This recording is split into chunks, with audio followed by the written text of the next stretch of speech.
सैयदना उस्मान बिन अफ़्फ़ान रज़ी अल्लाहु अन्हु के बारे में नबी करीम सल्लल्लाहु अलैहि वसल्लम ने इरशाद फरमाया, मैं उस शख्स से क्यों हया न करूं जिससे मलाइका फरिश्ते भी हया करते हैं।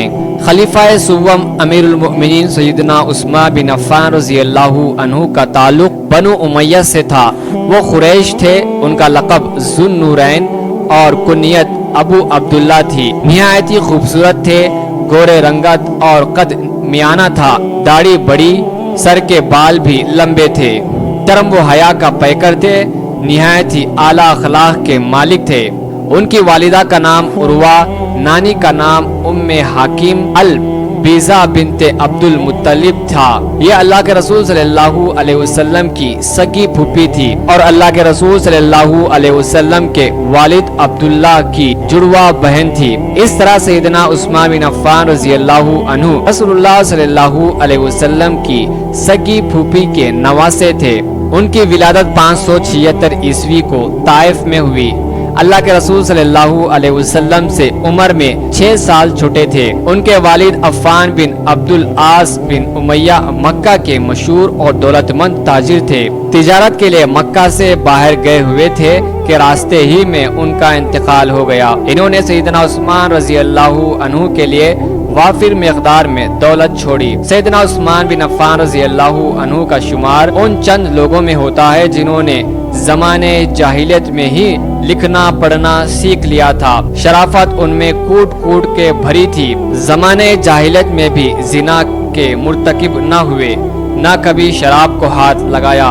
इतने हयादार थे कि अल्लाह के रसूल सल्लल्लाहु अलैहि वसल्लम ने उनके बारे में फरमाया था, मेरी उम्मत में सबसे ज्यादा हयादार शख्स उस्मान बिन अफ़्फ़ान हैं। दीगर मोअज़्ज़िज़ीन कुरैश की तरह उन्होंने भी तिजारत को बतौर पेशा इख्तियार किया। अपनी सदाकत, दियानत, अमानत और रास्तबाजी की बदौलत तिजारत में गैर मामूली कामयाबी हासिल की। मक्के के मुआशरे में एक मुमताज और दौलतमंद ताजिर की हैसियत से मशहूर व मारूफ हुए और गनी के लक़ब से पुकारे जाने लगे। सैयदना उस्मान बिन अफ़्फ़ान रज़ी अल्लाहु अन्हु अशरे मुबश्शिरा में से थे। सैयदना अबू बकर सिद्दीक़ रज़ी अल्लाहु अन्हु के गहरे दोस्त थे। उन्हीं की तहरीक पर इस्लाम कबूल किया। इस्लाम लाने वालों में उनका नंबर 4था है।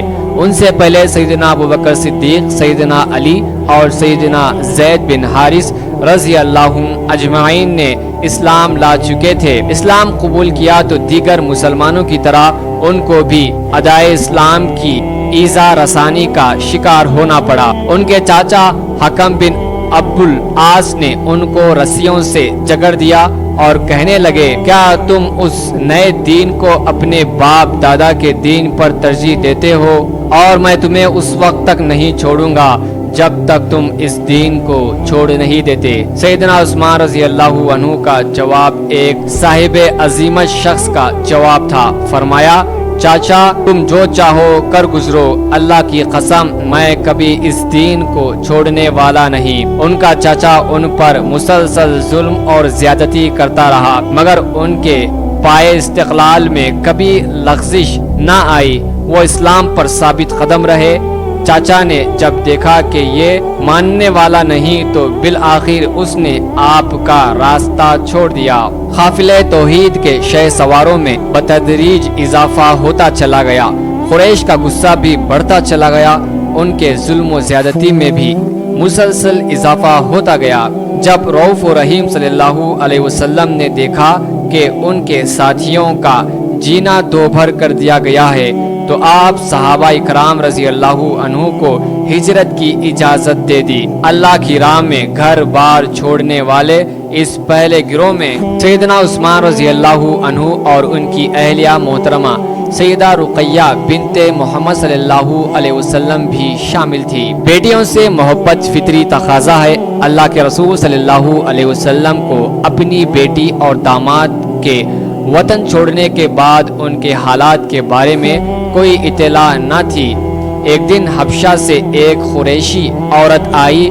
उसने अल्लाह के रसूल सल्लल्लाहु अलैहि वसल्लम को बताया कि मैंने आपकी बेटी और दामाद को देखा।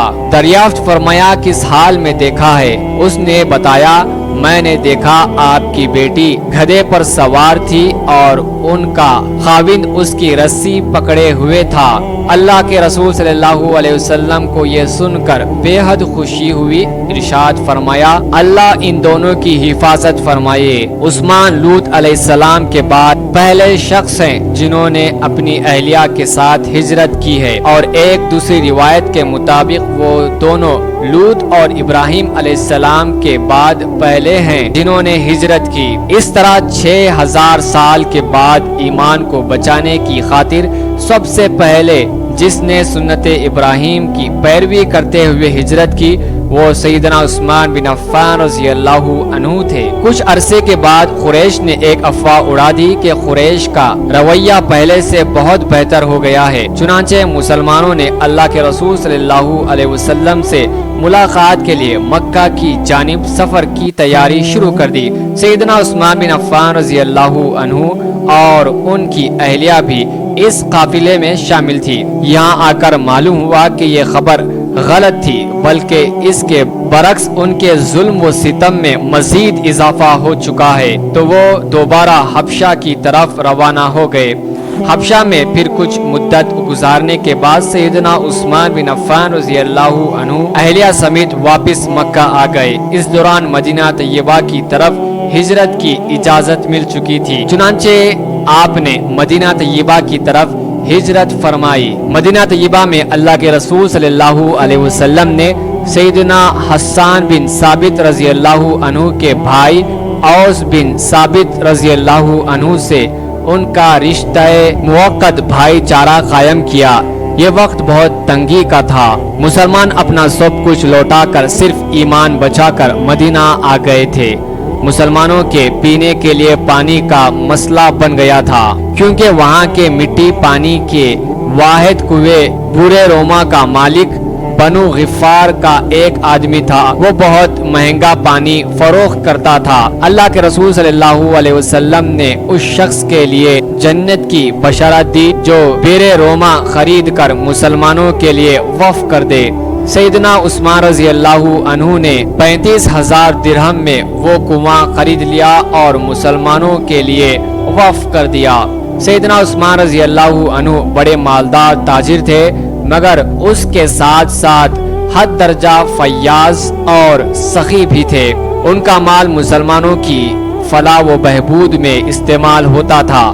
غزوات کے موقع پر دل کھول کر خرچ کرتے تھے۔ عہد نبوی صلی اللہ علیہ وسلم میں مسجد نبوی کی توسیع کی ضرورت پیش آئی تو انہوں نے مسجد کے قریب واقع زمین کا ایک ٹکڑا خرید کر وقف کر دیا۔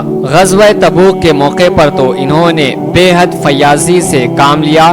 اس غزوے کو جیش الاسرا سختی و تنگی کا لشکر کے نام سے پکارا گیا۔ گرمی کا موسم، پکی ہوئی فصلیں، دور دراز کا سفر اور اس وقت کی سب سے بڑی قوت رومن امپائر کے ساتھ مقابلہ، اس تناظر میں اللہ کے رسول صلی اللہ علیہ وسلم نے صحابہ کو ترغیب دی کہ اللہ کی راہ میں زیادہ سے زیادہ خرچ کرے۔ ان کو خوشخبری سنائی، جو ان مجاہدین کو سامان رزق مہیا کرے گا اس کے گناہوں کو اللہ تعالی بخش دے گا۔ اس موقع پر سیدنا عثمان رضی اللہ عنہ نے جو کچھ پیش کیا وہ الرحیق المختوم کے حوالے سے پیش خدمت ہے۔ سیدنا عثمان رضی اللہ عنہ نے ملک شام کے لیے ایک قافلہ تیار کیا تھا جس میں 200 اونٹ، پلانوں اور کجاووں سمیت شامل تھے اور 200 اقیاں تقریباً 19.5 کلو چاندی تھی۔ آپ نے یہ سب مال مہاجرین کے لیے صدقہ کر دیا۔ اس کے بعد پھر 100 اونٹ ماں پھلون اور کجاووں کے صدقہ کیا۔ اس کے بعد 1000 دینار تقریباً 5 کلو سونے کے سکے لے آئے اور انہوں نے نبی کریم صلی اللہ علیہ وسلم کی آغوش مبارک میں ڈال دیا۔ رسول اللہ صلی اللہ علیہ وسلم انہیں الٹاتے جاتے اور فرماتے جاتے، آج کے بعد عثمان جو بھی عمل کریں انہیں کوئی نقصان نہ ہوگا۔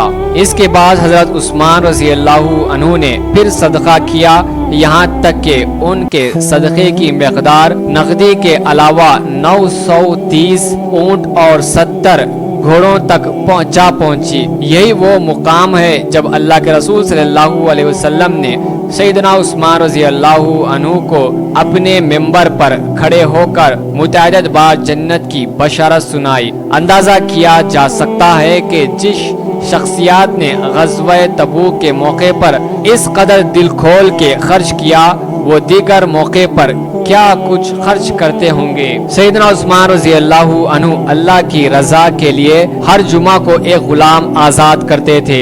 एक मर्तबा सैयदना तलहा रज़ी अल्लाहु अन्हु उनको मस्जिद के बाहर मिले। कहने लगे कि मुझे जो 50,000 दिरहम आपको अदा करने हैं वो मेरे पास मौजूद है, किसी को भेज दें जो आकर मुझसे ले लें। सैयदना उस्मान रज़ी अल्लाहु अन्हु कहने लगे, मैंने आप में मुरव्वत की खूबी की वजह से ये आपको बख्श दिए। जब अल्लाह के रसूल सल्लल्लाहु अलैहि वसल्लम बद्र के लिए रवाना होने लगे तो उस वक्त सैयदा रुक़ैया रज़ी अल्लाहु अन्हा शदीद बीमार थी। हज़रत उस्मान गनी रज़ी अल्लाहु अन्हु को अल्लाह के रसूल सल्लल्लाहु अलैहि वसल्लम ने फरमाया, तुम अपनी अहलिया की तीमारदारी के लिए मदीना ही में रुक जाओ, तुम्हें जंग में शरीक लोगों के बराबर अज्र और माले गनीमत का हिस्सा मिलेगा। यही वजह है कि आपका नाम बदरी सहाबा में शामिल है। अल्लाह के रसूल सल्लल्लाहु अलैहि वसल्लम ने जब बद्र का माले गनीमत तकसीम किया तो उसमें सैयदना उस्मान रज़ी अल्लाहु अन्हु को भी हिस्सा अता फरमाया। सैयदना उसामा बिन ज़ैद रज़ी अल्लाहु अन्हु का बयान है कि हमें बद्र की फतेह की खुशखबरी उस वक्त मिली जब हम रसूलुल्लाह सल्लल्लाहु अलैहि वसल्लम की साहिबजादी सैयदा रुक़ैया रज़ी अल्लाहु अन्हा को दफन कर कब्र पर मिट्टी डाल चुके थे।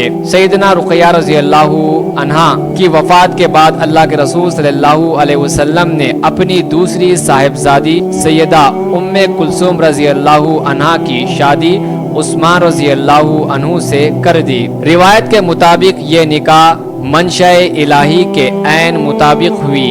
शाबान 9 हिजरी में सैयदा उम्मे कुलसूम रज़ी अल्लाहु अन्हा की वफात पर आप सल्लल्लाहु अलैहि वसल्लम ने फरमाया, अगर मेरी तीसरी बेटी होती तो मैं उसे भी उस्मान से ब्याह देता। किसी भी नबी की 2 बेटियां यके बाद दीगरे एक आदमी के निकाह में नहीं आई, सिर्फ सैयदना उस्मान रज़ी अल्लाहु अन्हु की निकाह में आई और ये सादत उनसे पहले किसी को हासिल नहीं हुई। इसीलिए आपको ज़ुन्नूरैन 2 नूर वाले कहा जाता है। उनके इन्फाक फी सबीलिल्लाह खर्च करने के सिलसिले में बेशुमार वाक़ियात हैं। एक का मुख्तसर जिक्र करते हैं। एक मर्तबा शाम से उनका 100 ऊँटों का गले से लदा हुआ काफिला आया। मदीने में उन दिनों गले की शदीद जरूरत थी। तुजारे मदीना को इल्म हुआ तो भागते हुए उनके पास पहुँचे और कहने लगे, हम आपको भारी मुनाफा देते हैं, ये गल्ला हमारे हाथ बेच दें। इन्होंने सवाल किया, कितना मुनाफा दोगे? जवाब मिला, 2 गुना। फरमाने लगे, बस इतना ही या उससे ज्यादा भी? कहने लगे 3 गुना। फरमाया, बस इतना ही या उससे ज्यादा भी दे सकते हो? तुजार को इसकी तवक्को न थी। थोड़ी देर बाद फरमाने लगे, मैं ये गल्ला उसके हाथ फरोख्त करूंगा जो मुझे 10 गुना ज्यादा मुनाफा देगा। ताजिरों ने माजिरत कर ली और कहा, ये तो नामुमकिन है, भला इतना मुनाफा कौन दे सकता है? इन्होंने तमाम गल्ला सदका कर दिया और कहा कि मुझे अल्लाह से उसका 10 गुना मिलेगा।